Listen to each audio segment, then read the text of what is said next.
ಎಲ್ಲರಿಗೂ ನಮಸ್ಕಾರ. ಎಸ್ ಭೈರಪ್ಪ ಅವರ ಆವರಣ ಕಾದಂಬರಿಯನ್ನು ಮುಂದುವರಿಸ್ತಾ ಇದ್ದೀನಿ. ಬುದ್ಧಿವಂತರ ಸಭೆಗೆ ಲಕ್ಷ್ಮಿ ಬಂದಿರ್ತಾಳೆ. ಅಲ್ಲಿ ಅಮೀರ್ ಕೂಡ ಬಂದಿರ್ತಾನೆ. ಅವನಿಗೆ ಆಕೆಯ ವಾದಗಳನ್ನು ಒಪ್ಪಬೇಕು ಅಂತಲೂ ಅನಿಸುತ್ತೆ. ಜೊತೆಗೆ ತಾನು ಮಾಡಿಕೊಂಡ ಮತ್ತೊಂದು ತಲಾಕ್ನ ಹೆಂಡತಿಯಾದ ಜುಬೇದ ಬಗ್ಗೆ ಒಂದು ರೀತಿಯ ಅಸಮಾಧಾನವೂ ಆಗತ್ತೆ. ತನ್ನ ಮೊದಲನೇ ಹೆಂಡತಿಯನ್ನು ಕಾಣಲಿಕ್ಕೆ ಅಂದ್ಬಿಟ್ಟು ಅವಳ ಕೋಣೆಗೆ ಹೋಗ್ತಾನೆ. ನಾವಿಬ್ಬರು ಪ್ರತ್ಯೇಕ ರೂಮ್ ಮಾಡ್ಕೊಳ್ಳೋ ಅವಶ್ಯಕತೆ ಇರಲಿಲ್ಲ. ಸರ್ಕಾರದ ದುಡ್ಡು ಕೂಡ ಉಳಿತಿತ್ತು. ಕೊನೆ ಪಕ್ಷ ಈ ರಾತ್ರಿ ಆದರೂ ಅಂತ ಹೇಳಿಬಿಟ್ಟು ಅಲ್ಲಿಗೆ ಬರ್ತಾನೆ. ಆಗ ಆಕೆ ಹೇಳ್ತಾಳೆ, ಅಂದರೆ ನಿನಗೆ ಅಧಿಕಾರ ಇದೆ, ಚಲಾಯಿಸ್ಬೇಕು ಅಂತ ಹೇಳಿಬಿಟ್ಟು ನೀನು ಬಂದ್ಯಾ ಅಂದಾಗ, ಇಲ್ಲ ನಾನೇ ನಿನಗೆ ತಲಾಕ್ ಹೇಳಿಲ್ವಲ್ಲ, ಹೇಳಿದೆ ಹಾಗೆ ಇಟ್ಕೊಂಡಿದ್ದೀನಿ ಅಂತ ಹೇಳಿಬಿಟ್ಟು ಅವನು ಹೇಳ್ತಾನೆ. ಆಗ ಅರಕ್ಷಣ ಅಸಹ್ಯ ಅಂಜಿಕೆಗಳು ಅವಳನ್ನು ಕಾಡುತ್ತೆ. ಬಹಳ ಬೇಗ ಧೈರ್ಯವನ್ನು ತಂದ್ಕೊಳ್ತಾಳೆ. ಹೇಳ್ತಾಳೆ, ಅಮೀರ್ ನಿನ್ನ ಜಾಗದಲ್ಲಿ ನೀನು ಕೂತ್ಕೋ, ಮೊದಲು ಒಂದೆರಡು ವಿಷಯ ಸ್ಪಷ್ಟವಾಗಿ ಮಾತಾಡಬೇಕು. ಅವನು ಹಿಂತಿರುಗಿ ಹೋಗಿ ಮೊದಲನ ಹಾಗೆ ಕೂತ್ಕೊತಾನೆ. ಆನಂತರ ಅವಳು ಹೇಳ್ತಾಳೆ, ಹೆಂಗಸು ಗಂಡಸಿಗಿಂತ ದೈಹಿಕವಾಗಿ ತೀರಾ ಶಕ್ತಿಹೀನಳಾಗಿದ್ದರೆ ಅಥವಾ ಗಂಡಸಿನ ಕೈಲಿ ಮಾರಕಾಸ್ತ್ರ ಇದ್ದು ಅದನ್ನು ಪ್ರಯೋಗಿಸೋ ಅಂತಹ ಅಪಾಯ ಇದ್ರೆ ವಿನ ಅತ್ಯಾಚಾರ ಮಾಡೋಕ್ಕೆ ಸಾಧ್ಯ ಇಲ್ಲ. ಸಮಶಕ್ತಿಯ ಅಥವಾ ತುಸು ಕಡಿಮೆ ಶಕ್ತಿ ಹೆಂಗಸಿನ ಮೇಲೆ ಕೂಡ ಅತ್ಯಾಚಾರ ಅಂತ ಮಾಡೋದು ಆಗದೆ ಇರೋ ಕೆಲಸ. ಇನ್ನು ಕುಡ್ದಿರೋ ಗಂಡಸರುಗಳಂತೂ ಇದು ಸಾಧ್ಯನೇ ಇಲ್ಲ. ಬೇಕಾದಷ್ಟು ರೇಪ್ ಸೀನ್ಗಳನ್ನು ನೀನು ಶೂಟ್ ಮಾಡಿದ್ಯಲ್ವಾ, ನಿನಗಿದು ಗೊತ್ತಿರಬೇಕಲ್ವಾ ಅಂತ ಹೇಳ್ತಾಳೆ. ಆಗ ಅಮೀರ್ ಹೇಳ್ತಾನೆ, ನಾನೇನು ನಿನ್ನನ್ನು ರೇಪ್ ಮಾಡೋಕ್ಕೆ ಬಂದಿದ್ದೀನಾ? ಕೋಪದ ಮಾತು ಯಾಕೆ ಆಡ್ತಾ ಇದೀಯಾ? ನೀನು ನನಗೆ ಬೀಬಿ ಅಲ್ವಾ? ತಲಾಕ್ ಹೇಳಿಲ್ಲ, ನಾನು ಹೇಳೋದೂ ಇಲ್ಲ. ನೀನು ಬೇಕು ಅಂತಂದರೆ ಬೇಕಾದರೆ ಜುಬೇದಾಗೆ ಇಲ್ಲಿಂದಲೇ ಹೇಳಿಬಿಡ್ತೀನಿ, ನನಗೆ ನೀನು ಬೇಕು ಅಂತಾನೆ. ಆಗ ರಜಿಯಾ ಹೇಳ್ತಾಳೆ, ಹೆಂಡತಿ ಆದರೂ ಕೂಡ ಬಲವಂತ ಮಾಡೋಕ್ಕೆ ಕಾನೂನಿನ ಸಮ್ಮತಿ ಇಲ್ಲ. ನಾವು ಬೇರೆ ಬೇರೆ ಕೋಣೆ ತೆಗೆದುಕೊಂಡಿರೋ ದಾಖಲೆನೇ ಸಾಕು, ನನ್ನ ಸಮ್ಮತಿ ಇದಕ್ಕೆ ಇಲ್ಲ. ನೀನು ನನ್ನ ಕೋಣೆಗೆ ಅತಿಕ್ರಮಿಸಿ ಬಂದಿದ್ದೀಯಾ ಅಂತ ಅನ್ನೋಕ್ಕೆ ಇದೇ ಸಾಕ್ಷಿ ಅಂತಾಳೆ. ನಾನು ರೇಪ್ ಮಾಡೋಕ್ಕೆ ಬಂದಿದ್ದೀನಿ ಅಂತ ಯಾಕೆ ತಪ್ಪು ತಿಳ್ಕೊಳ್ತಾ ಇದೀಯಾ? ನಾನ್ ಸೆನ್ಸ್ ನಿಂದು ಅಂತ ಅಮೀರ್ ಹೇಳ್ತಾನೆ. ನೀನು ನನಗೆ ತಲಾಕ್ ಹೇಳಿಲ್ಲ ಅಂತ ಮತ್ತೆ ಮತ್ತೆ ಜ್ಞಾಪಿಸ್ತಾ ಇದೀಯಾ? ನಿನಗೆ ನಾನೇ ತಲಾಕ್ ಹೇಳಬಲ್ಲೆ ಅಂತ ಆಕೆ ಹೇಳ್ತಾಳೆ. ಹೇಗೆ ಹೇಳ್ತೀಯಾ? ಹೆಂಗಸ್ಗೆಲ್ಲಿದೆ ಆ ಅಧಿಕಾರ? ಥಿಯರಿಟಿಕಲ್ ಆಗಿ ನಾನು ಹೇಳ್ತಾ ಇದ್ದೀನಿ ಅಂತ ಅಮೀರ್ ಹೇಳ್ತಾನೆ. ಆಗ ರಜಿಯಾ ಹೇಳ್ತಾಳೆ, ತಲಾಕ್ ನಿಬಂಧನೆ ಇರೋ ಧರ್ಮದಿಂದ ಕಾನೂನು ಪ್ರಕಾರನೇ ಹೊರಬರುವಂತಹ ಅಧಿಕಾರ ಈ ದೇಶದ ಪ್ರಜೆಯಾಗಿ ನನಗೂ ಇದೆ.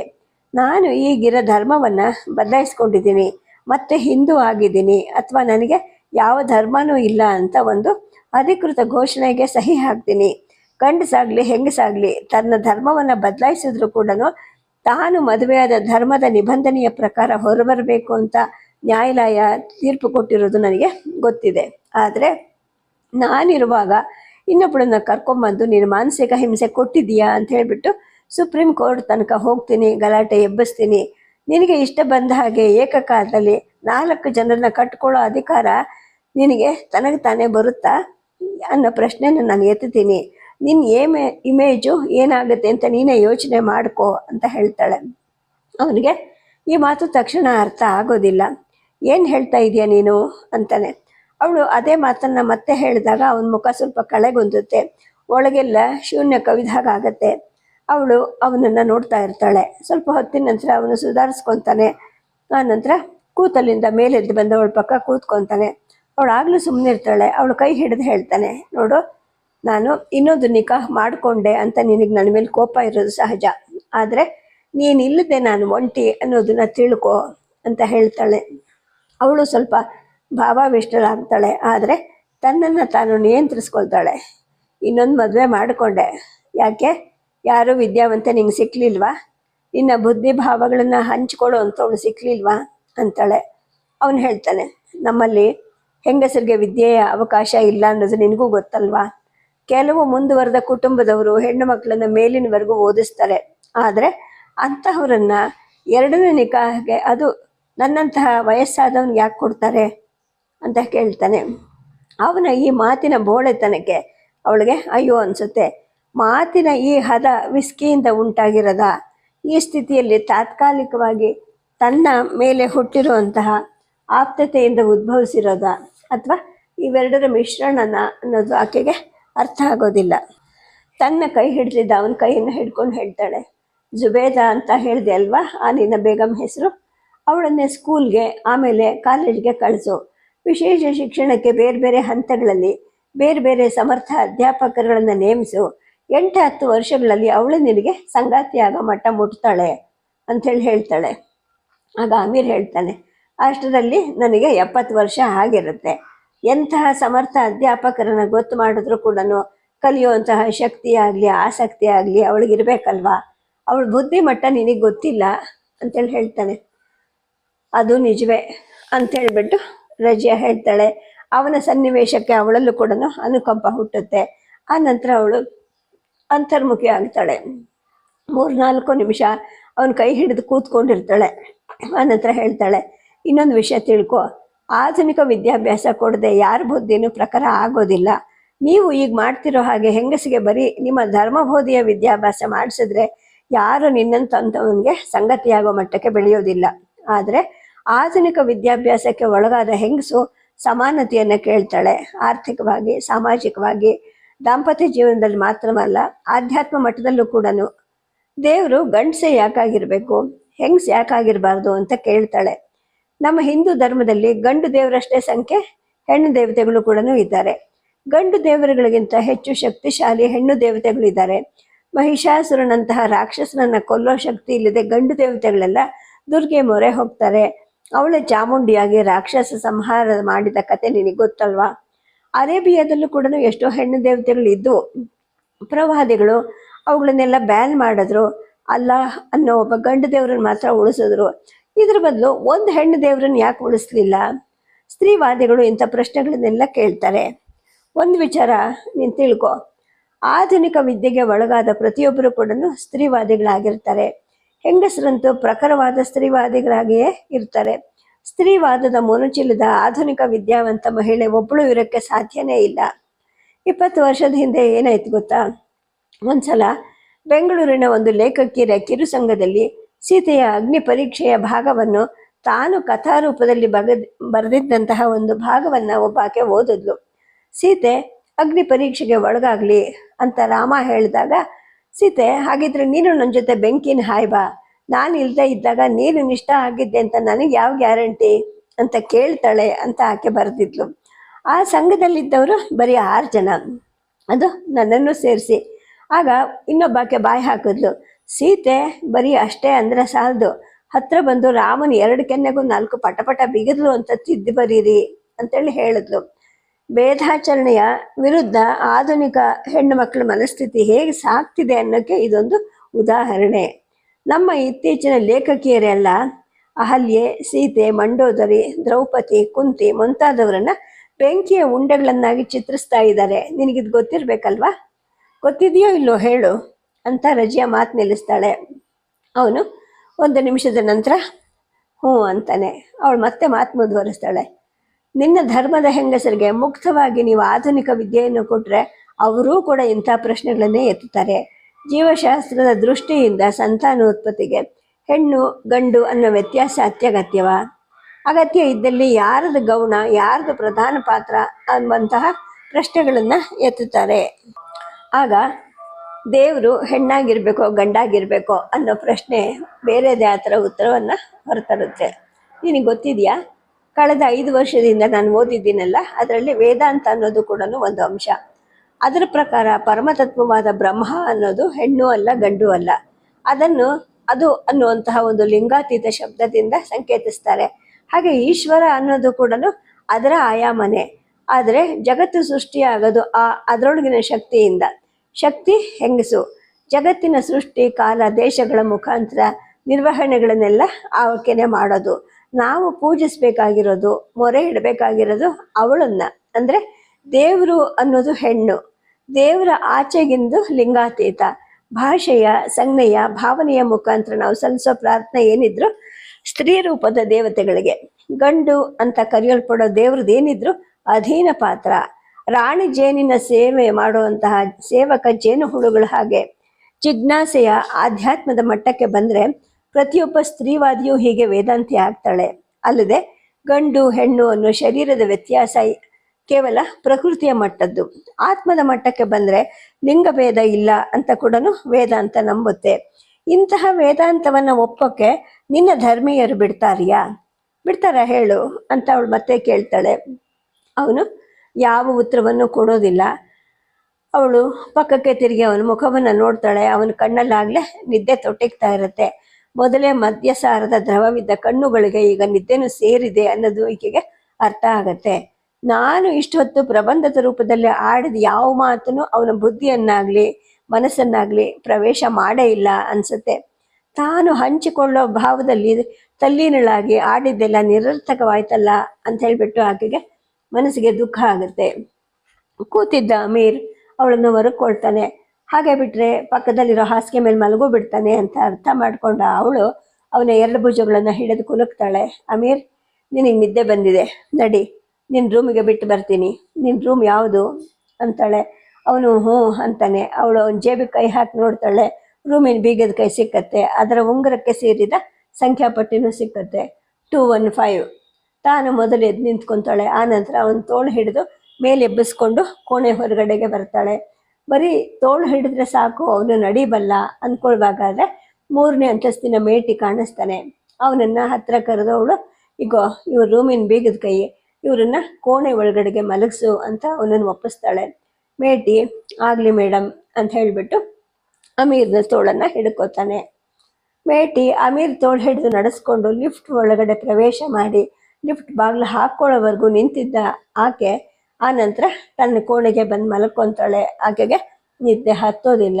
ಇಡೀ ದಿನ ನಡೆದ ಸಭೆಯ ಉದ್ದೇಶನೇ ಅವಳ ಮನಸ್ಸನ್ನು ಕಲಕಬಿಟ್ಟಿರುತ್ತೆ.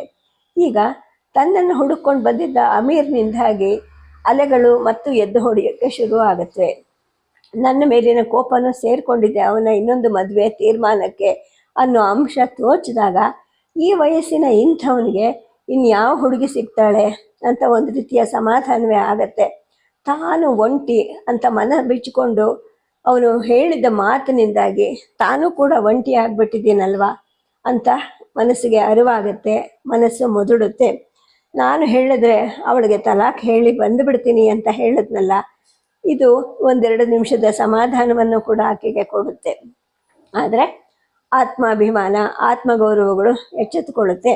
ಅವನ ಧರ್ಮದಲ್ಲಿರುವ ಅನ್ಯಾಯದ ಕಾನೂನನ್ನು ಬಳಸ್ಕೊಂಡು ಒಬ್ಬ ನಿಸ್ಸಹಾಯಕ ಹುಡುಗಿಯನ್ನು ಬೀದಿ ಪಾಲು ಮಾಡಿಸಿದ್ರೆ ನಾನು ಎಷ್ಟರವಳಾಗ್ತೀನಿ ಅನ್ನೋ ಒಂದು ಆತ್ಮತುಲನೆ ಕೂಡ ರಜಿಯಾನಲ್ಲಿ ಪ್ರಾರಂಭ ಆಗುತ್ತೆ. ಇಷ್ಟೆಲ್ಲ ಆದಮೇಲೆ ಅವನ ಮೇಲೆ ನನಗೆ ಮೊದಲಿನ ಪ್ರೀತಿ ಇಲ್ಲ ಅನ್ನೋ ಅರಿವು ಕೂಡ ಆಕೆಗೆ ಸ್ಪಷ್ಟ ಆಗುತ್ತೆ.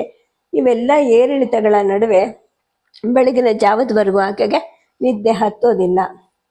ಬೆಳಗ್ಗೆ ಆಗತ್ತೆ. ಬೆಳಗ್ಗೆ ಎದ್ದು ಸ್ನಾನ ಉಪಹಾರ ಮುಗಿಸ್ಕೊಂಡು ಟ್ಯಾಕ್ಸಿಯಲ್ಲಿ ಕೂತು ಸಭೆ ನಡೆಯೋ ಕಟ್ಟಡಕ್ಕೆ ಬರಬೇಕಾದ್ರೆ ಒಂದು ದೊಡ್ಡ ರಸ್ತೆಗೆ ಔರಂಗಜೇಬ್ ರೋಡ್ ಅನ್ನೋ ಬೋರ್ಡ್ ಬರೆದಿರೋದು ಕಾಣಿಸುತ್ತೆ. ಅವಳಿಗೆ ಆಶ್ಚರ್ಯ ಆಗುತ್ತೆ. ಈ ಮಹಾನಗರದಲ್ಲಿ ಅಕ್ಬರ್ನ ಹೆಸರನ್ನು ಒಂದು ರಸ್ತೆಗೆ ಇಟ್ಟಿದ್ದಾರೆ. ನೆನೆಸ್ಕೊಂಡು ಗೌರವಿಸಬೇಕಾದ ಹೆಸರುಗಳಲ್ಲಿ ಔರಂಗಜೇಬ್ ಕೂಡ ಒಬ್ಬನ. ಸ್ವತಂತ್ರ ಭಾರತದ ಪ್ರವೃತ್ತಿಗಳ ಬುದ್ಧಿ ಅವಳಿಗೆ ಅರ್ಥ ಆಗೋದಿಲ್ಲ.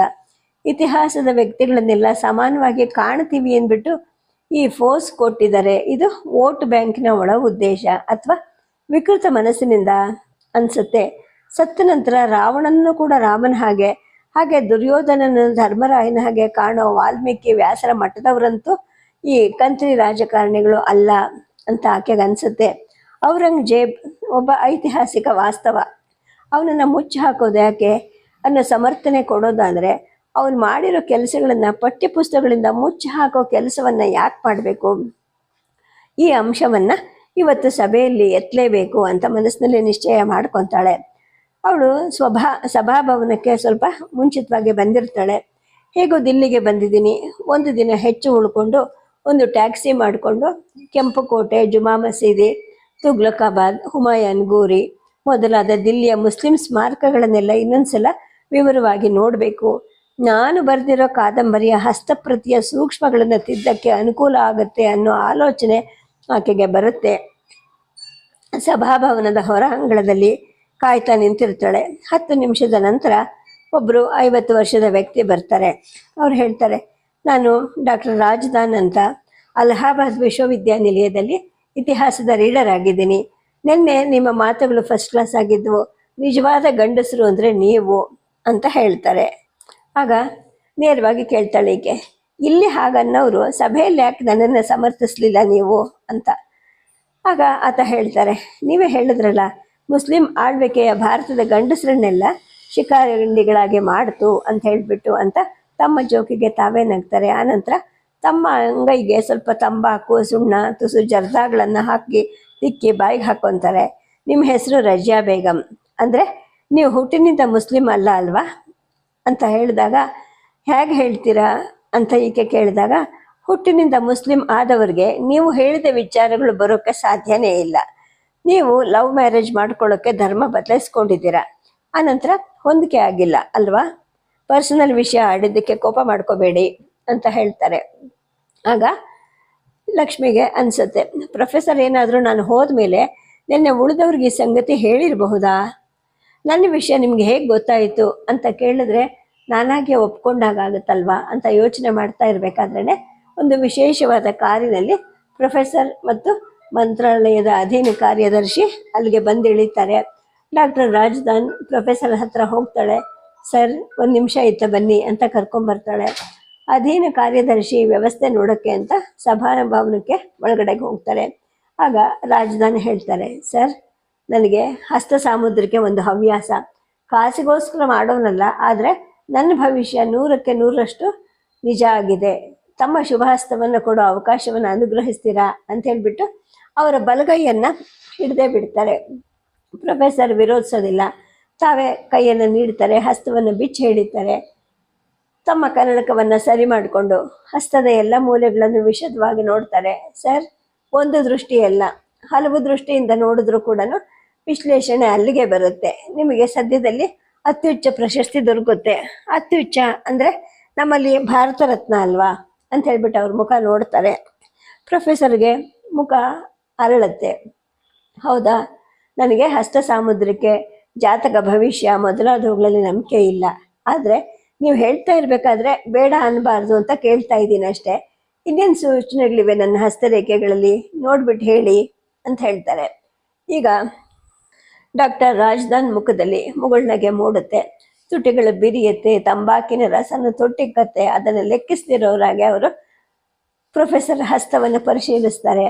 ಈತ ವ್ಯಕ್ತಿಯ ಚರ್ಯೆಯನ್ನು ನೋಡಿ ಭವಿಷ್ಯ ಊಹಿಸೋರು ಅಂತ ಹೇಳ್ಬಿಟ್ಟು ಲಕ್ಷ್ಮಿಗೆ ಸುಲಭದಲ್ಲಿ ಅರ್ಥ ಆಗತ್ತೆ. ಆ ಸಂಜೆ ಬಿಡುವಾಗತ್ತೆ. ಮತ್ತೆ ಸಿಗ್ತಾರೆ ಅವರು. ಮೇಡಮ್, ನಿಮ್ಮ ಕೈ ನೋಡ್ಲಾ ಅಂತ ಕೇಳ್ತಾರೆ. ಆಗ ಲಕ್ಷ್ಮಿ ಹೇಳ್ತಾಳೆ, ಭವಿಷ್ಯದ ಬಗೆಗೆ ಆಕಾಂಕ್ಷೆ ಇರೋರಿಗೆ ಜ್ಯೋತಿಷಗಳ ನೆರವು ಬೇಕು, ನನಗೆ ಅದು ಅಗತ್ಯ ಇಲ್ಲವೇ ಇಲ್ಲ. ನೀವು ನನ್ನ ಊಹಿಸಿದ್ದು ಸರಿ, ನಿಮ್ಮ ಊಹಾಶಕ್ತಿಯನ್ನು ನಾನು ಅಭಿನಂದಿಸ್ತೀನಿ ಅಂತ ಅಂದಾಗ ಆತ ನಗುತ್ತಾನೆ. ಮೇಡಮ್, ಊಹಾಶಕ್ತಿನೂ ಇಲ್ಲ, ಮಣ್ಣು ಇಲ್ಲ. ನಿಮ್ಮ ಪರ್ಸನಲ್ ವಿವರ ನಮ್ಮ ಪ್ರತಿನಿಧಿಗಳಲ್ಲೇ ಯಾರೋ ಮಾತಾಡ್ಕೋತಾ ಇದ್ರು, ನನ್ನ ಕಿವಿಗೆ ಬಿದ್ದಿತ್ತು. ಒಂದು ಕಾಲಕ್ಕೆ ನೀವು ಕೂಡ ಪ್ರಗತಿ ಪಂಥಕ್ಕೆ ಸೇರಿದ್ದ ಕಲಾವಿದೆ ಆಗಿದ್ರಲ್ವಾ. ಧರ್ಮ ಬದಲಾಯಿಸಿ ಮದುವೆ ಆದ ಸಂಗತಿನೂ ಹಲವರಿಗೆ ಗೊತ್ತಿತ್ತು. ಪ್ರೊಫೆಸರ್ ಶಾಸ್ತ್ರಿ ಕೂಡ ನಿಮ್ಮ ಹೆಸರನ್ನು ಸೂಚಿಸಿದ್ರು. ಭಾವೈಕ್ಯದ ಪರವಾಗಿ ವಾದ ಮಾಡೋಕ್ಕೆ ಸಮರ್ಥ ವಕೀಲಿಯಾಗಿ ನಿಮ್ಮನ್ನು ಬಳಸ್ಕೊಳ್ಬಹುದು ಅನ್ನೋ ಹಂಚಿಕೆಯಿಂದ ಅವರು ಕರೆದ್ರೆ ನೀವು ಉಲ್ಟಾ ತಿರುಗಿಬಿಟ್ರಿ. ಇದರಿಂದ ಶಾಸ್ತ್ರಿಗಳಿಗಷ್ಟೇ ಅಲ್ಲ, ಮಂತ್ರಿಗಳಿಗೂ ಕೂಡ ಆಶ್ಚರ್ಯ ಆಗಿದೆ. ಸಭೆಯ ಅಭಿಪ್ರಾಯ ಯಾವ ದಿಕ್ಕಲ್ಲಿ ಹೋಗ್ತಾ ಇದೆ, ಯಾರು ಏನೇನು ಮಾತಾಡ್ತಾ ಇದ್ದಾರೆ ಅನ್ನೋ ವರದಿ ಮಂತ್ರಿಗಳಿಗೆ ದಿನಕ್ಕೆ 2 ಸಲ ಹೋಗ್ತಾ ಇದೆಯಂತೆ. ನೀವು ಶಿಫಾರಸ್ ಮಾಡಿರೋ ಮುಸ್ಲಿಮ ಮಹಿಳೆನೇ ಯಾಕೆ ಹೀಗೆ ತಿರುಗಿ ಬಿದ್ದಿದ್ದಾಳೆ ಅಂತ ವಿಚಾರಿಸಿದಾಗ ಪ್ರೊಫೆಸರ್ ಹೀಗೆ ಹೇಳಿದ್ರಂತೆ ಅಂತ ಡಾಕ್ಟರ್ ರಾಜದಾನ್ ಹೇಳ್ತಾರೆ. ಆಗ ಲಕ್ಷ್ಮಿಗೆ ಈ ಇಡೀ ಸಭೆ ಆಯ್ದ ಹೌದಪ್ಪಗಳ ಕೂಟ ಅನ್ನೋದು ಅನುಮಾನಕ್ಕೆ ಎಡೆ ಇಲ್ಲದೆ ಸ್ಪಷ್ಟವಾಗಿ ತಿಳಿಯುತ್ತೆ. ವಾದ ಮಾಡೋದ್ರಿಂದ ಪ್ರಯೋಜನ ಇಲ್ಲ ಅನ್ನೋದು ಆಕೆಗೆ ಖಚಿತವಾಗತ್ತೆ. ಅವಳು ಮಧ್ಯ ಮಧ್ಯ ಐತಿಹಾಸಿಕ ದಾಖಲೆ ಹೀಗಿಲ್ಲ, ಮುಸ್ಲಿಂ ದೊರೆಗಳ ಆಸ್ಥಾನ ಇತಿಹಾಸಕಾರರೇ ಬರೆದಿರೋ ವಿವರಗಳನ್ನು ಕಣ್ಣು ಮುಚ್ಚಿ ಉಪೇಕ್ಷೆ ಮಾಡೋದು ವೈಜ್ಞಾನಿಕವಲ್ಲ. ಇತಿಹಾಸದ ಸತ್ಯವನ್ನು ಅರಿತು ಸ್ವೀಕರಿಸೋ ತನಕ ಅದರ ಸತ್ಯವಾದ ಪಾಠ ದಕ್ಕೋದಿಲ್ಲ. ಮನುಷ್ಯ ಮಾಡಿರೋ ತಪ್ಪನ್ನು ಅರಿತುಕೊಂಡು ಹಿಂದೂ ಸಮಾಜ 100 ವರ್ಷಗಳಿಂದ ತಿದ್ಕೋತಾ ಇಲ್ವಾ? ದಲಿತರಿಗೆ, ಹಿಂದುಳಿದವ್ರಿಗೆ ಆರಕ್ಷಣೆಯನ್ನು ಒದಗಿಸಿ ಅವರನ್ನು ಗೌರವದಿಂದ ಕಾಣೋವ್ರಿಗೆ ಕಠಿಣ ಶಿಕ್ಷೆಯನ್ನು ಕೊಟ್ಟು ದೇವಸ್ಥಾನಗಳಲ್ಲಿ ಅವರನ್ನು ಕೂಡ ಪೂಜಾರಿಗಳನ್ನಾಗಿ ನೇಮಿಸ್ಕೊಳ್ಳೋ ಅವಕಾಶ ಕಲ್ಪಿಸೋ ಮುಖಾಂತರ ಇದು ತನ್ನ ಒಂದು ತಪ್ಪನ್ನು ತಿದ್ದುಕೋತಾ ಇದೆ. ಅದೇ ರೀತಿ ಮುಸ್ಲಿಂ ಸಮಾಜಕ್ಕೆ ತಿದ್ದುಕೊಳ್ಳೋ ಅವಕಾಶವನ್ನು ಯಾಕೆ ಕೊಡ್ತಾ ಇಲ್ಲ? ತಿದ್ದುಕೊಳ್ಳೋ ಮೊದಲು ತಪ್ಪಿನ ಅರಿವಾಗಬೇಕು. ಇತಿಹಾಸದ ಸತ್ಯದರ್ಶನ ಆಗದೆ ತಿದ್ಕೊಳ್ಳೋದು ಹೇಗೆ? ಈ ಥರ ಮುಂತಾಗಿ ಅವಳು ಬಾಯಿ ಹಾಕ್ತಾ ಮಾತಾಡ್ತಾನೆ ಇದ್ಲು. ನಡುವೆ ಒಬ್ಬರು ನಯವಾಗಿ ಮುಖಕ್ಷೌರ ಮಾಡಿಕೊಂಡಂತಹ ಪ್ರೊಫೆಸರ್ ಹೇಳ್ತಾರೆ, ನೀವು ಹೇಳ್ತಾ ಇರೋ ಹಾಗೆ ಮುಸ್ಲಿಂ ದೊರೆಗಳು ಮಾಡಿದ್ದೆಲ್ಲ ನಿಜ ಅಂತ ಒಪ್ಪಿಕೊಂಡ್ರು ಕೂಡ ಆ ಕಾರಣದಿಂದಲೇ ಆ ತಲೆಮಾರಿನ ನಮ್ಮ ಮುಸ್ಲಿಂ ಸಹೋದರರನ್ನ ಹೀಯಾಳಿಸಿ ದ್ವೇಷ ಕೆರಳಿಸೋದು ಮಾಡೋದ್ರಿಂದ ಭಾವೈಕ್ಯತೆ ರಾಷ್ಟ್ರೈಕ್ಯತೆ ಸಾಧಿಸೋಕ್ಕೆ ಆಗತ್ತಾ ಅಂತ ಕೇಳ್ತಾರೆ. ಆಗ ಅವಳು ತಕ್ಷಣ ಉತ್ತರಿಸ್ತಾಳೆ, ಯಾರನ್ನು ಹೀಯಾಳಿಸೋದು ಕೆರಳಿಸೋದು ಅಥವಾ ಉದ್ರೇಕಿಸೋದು ಇತಿಹಾಸದ ಉದ್ದೇಶ ಅಲ್ಲ, ಹಾಗಾಗಿರ್ಲೂಬಾರ್ದು. ತಮ್ಮ ತಮ್ಮ ಪೂರ್ವಿಕರು ಅಂತ ಭಾವಿಸಿರೋರ ಸರಿ ತಪ್ಪುಗಳನ್ನು ವಿಶ್ಲೇಷಿಸಬೇಕು. ತಮ್ಮ ಜೀವನ ಮಾರ್ಗವನ್ನು ರೂಪಿಸ್ಕೊಳ್ಳೋಕ್ಕೆ ಇತಿಹಾಸದ ಅಧ್ಯಯನ ಸಹಾಯ ಮಾಡಬೇಕು. ಅದಕ್ಕೆ ಸತ್ಯಕ್ಕೆ ಬಣ್ಣ ಕಟ್ಟದೆ ಮುಖಾಮುಖಿ ಆಗುವಂತಹ ಪ್ರಾಮಾಣಿಕತೆ ಇರಬೇಕು. ನೀವು ಅದಕ್ಕೆ ಅವಕಾಶ ಕೊಡ್ತಾ ಇಲ್ಲ. ಹಿಂದಿನ ಮುಸ್ಲಿಂ ದೊರೆಗಳು ಮಾಡಿದ್ದಕ್ಕೆ ಇಂದಿನ ಮುಸ್ಲಿಮರು ನಿಜವಾಗ್ಲೂ ಹೊಣೆ ಅಲ್ಲ. ಆದರೆ ತಮ್ಮ ಹಿಂದಿನವರು ಮಾಡಿದ ತಪ್ಪನ್ನ ಪ್ರಾಂಜಲವಾಗಿ ಅರಿತು ಒಪ್ಕೊಳ್ಳೋ ಹೊಣೆಗಾರಿಕೆ ಬೇಡ ಅಂದರೆ ಆ ತಪ್ಪುಗಳನ್ನು ಸಮರ್ಥಿಸ್ತೀವಿ ಅಂತಲೇ ಅರ್ಥ ಅಲ್ವಾ? ತೀರಾ ಇತ್ತೀಚೆಗೆ ಕೂಡ ತಮ್ಮ ಹಿಂದಿನ ತಲೆಮಾರಿನವರು ಕೊರಿಯಾದಲ್ಲಿ ಮಾಡಿರೋ ದೌರ್ಜನ್ಯಕ್ಕೆ ಇವತ್ತಿನ ಜಪಾನಿಯರು ಮುಕ್ತವಾಗಿ ಪಶ್ಚಾತ್ತಾಪ ಪಟ್ಟಿದ್ದಾರೆ. ಇದರ ಅರ್ಥ ಏನು? ನಾಜಿಗಳು ಮಾನವತೆಯ ವಿರುದ್ಧ ಮಾಡಿದ ಹೀನ ಕೃತ್ಯಗಳ ಬಗ್ಗೆ ಜರ್ಮನರು ಪಶ್ಚಾತ್ತಾಪ ಪಟ್ಟು ಅಂತಹ ತಪ್ಪು ಮುಂದೆ ಯಾವತ್ತು ಸಂಭವಿಸ್ತಿರೋ ಹಾಗೆ ನಡೀತೀವಿ ಅಂತ ಶಪಥ ಮಾಡಲೇ ಇಲ್ವಾ? ನಮ್ಮ ಹಿಂದಿನವರು ಅವರ ತಪ್ಪುಗಳಲ್ಲಿ ನಾವು ಭಾಗಿಗಳಾಗಿರೋದಿಲ್ಲ, ನಾವು ಬೇರೆ ಅನ್ನೋ ಶಪಥ ಅದು. ಭಾರತದ ಮುಸ್ಲಿಮರಿಗೂ ಕೂಡ ಹಾಗೆ ನೈತಿಕವಾಗಿ ಬೆಳೆಯುವ ಅವಕಾಶವನ್ನು ನೀವುಗಳು ಕೊಡ್ತಾ ಇಲ್ಲ. ಇತಿಹಾಸದ ಸತ್ಯವನ್ನ ಪ್ರಾಂಜಲವಾಗಿ ಒಪ್ಕೊಳ್ಳುವಂತಹ ಪ್ರಾಮಾಣಿಕತೆ ಬಂದರೆ ಅವುಗಳನ್ನು ನಾವು ಮಾಡೋದಿಲ್ಲ ಅನ್ನೋ ಒಂದು ಹೊಣೆಗಾರಿಕೆ ತಾನಾಗೆ ಬರುತ್ತೆ. ಭಾವೈಕ್ಯ ಭ್ರಾತೃತ್ವಗಳನ್ನು ಸತ್ಯ ಸ್ವೀಕಾರದ ಗಟ್ಟಿ ಬುನಾದಿ ಮೇಲೆ ಕಟ್ಕೋಬೇಕಲ್ವಾ? ಮನು ಮಾಡಿದ ತಪ್ಪನ್ನ ಹಿಂದೂ ಸಮಾಜದ ನಾಯಕತ್ವ ಪ್ರಾಂಜಲವಾಗಿ ಒಪ್ಕೊಂಡಿದೆ ಅಲ್ವಾ? ಈ ಥರ ಅಧ್ಯಕ್ಷರು ಹೇಳ್ತಾರೆ, ಕೇಳಿ ನೀವು ಮಾತಾಡಿದ್ದನ್ನು ಉಳಿದವ್ರು ಕೇಳ್ತಾನೆ ಇದ್ದಾರೆ, ಅವ್ರ ಮಾತಿಗೆ ಅಡ್ಡಿ ಮಾಡದೆ ಎಲ್ಲರೂ ಕೇಳಿ ಅಂತ ವಿನಂತಿ ಮಾಡ್ತಾನೆ ಇರ್ತಾರೆ. ತಮ್ಮ ಮಗಳು ನಜೀರ್ನ ಬೇಗಂ ಆಗಲಿಲ್ಲದಿದ್ದರೆ ಇಷ್ಟರಲ್ಲಿ ಇವ್ರು ನನ್ನನ್ನು ಸಭೆಯಿಂದ ಹೊರಗೆ ಹಾಕಿಸ್ತಾನೆ ಇದ್ರು. ಈಗ ಇವ್ರ ಮಗಳು ನನಗೆ ಸೊಸೆ ಆಗಿರೋದ್ರಿಂದ ವಿಧಿ ಇಲ್ದೇನೆ ಇವರು ತನ್ನ ಮಾತುಗಳಿಗೆ ಒಪ್ಪಿಗೆ ಕೊಡ್ತಾ ಇದ್ದಾರೆ ಅನ್ನೋ ಒಂದು ಅರ್ಥ ಕೂಡ ಲಕ್ಷ್ಮಿ ಅಥವಾ ರಜಿಯಾಗೆ ಆಗತ್ತೆ.